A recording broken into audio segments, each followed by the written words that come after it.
পটুয়া কামরুল হাসানকে নিয়ে কত দূরে বাবা তোমার বাড়ি শিরোনামে গান তৈরি করেছেন তার মেয়ে সুমনা হাসান।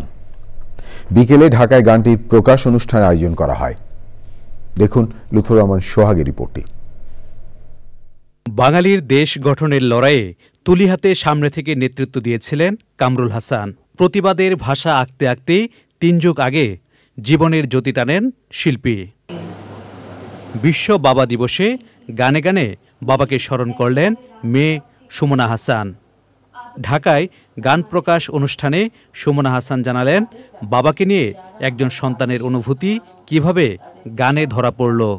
বাবাকে হারিয়েছে আজকে ৩৬ বছর। তারপর থেকে অনেক সময় ভেবেছি বাবাকে নিয়ে একটা কিছু করব, একটা গান লেখা যায় কিনা। আমার এসব বিষয়ে কোনো রকমের কোনো অভিজ্ঞতা বা প্র্যাকটিস কোনোটাই আমার নাই।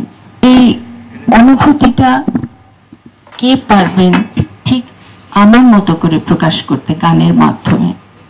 তো এটা ভাবতে ভাবতে অনেক বছর কেটে গেছে। আমার ভয়েস থেরাপিস্ট হিসেবে আমি একজন সঙ্গীত শিল্পীকে আমার বাসায়, আমার সঙ্গীত শিক্ষক, তাকে আমি আমার বাসায় আহ্বান করেছিলাম যে আমাকে একটু ভয়েস থেরাপি করাবার জন্য। তো তার কাছে আমার ইচ্ছাটা আমি ব্যক্ত করলাম। প্রায় 1 বছর হয়ে গেছে। তো তিনি তখন ভেবে বললেন যে আপনি এক্স্যাক্টলি কিরকম অনুভব করছেন সেটা তো আরেকজনের পক্ষে প্রকাশ করাটা খুব কঠিন। আমিও দেখলাম ভেবে যে আসলে তো তাই, সেটাই ঠিক। সুমনা হাসানের আশা, যাদের কাছে বাবা মানে এক আকাশ, তাদের ছুঁয়ে যাবে তার গান। লুৎফর রহমান সোহাগ, চ্যানেল আই, ঢাকা। এই ঈদে জামা জুতো অ্যাক্সেসরিজের ডিসকাউন্ট।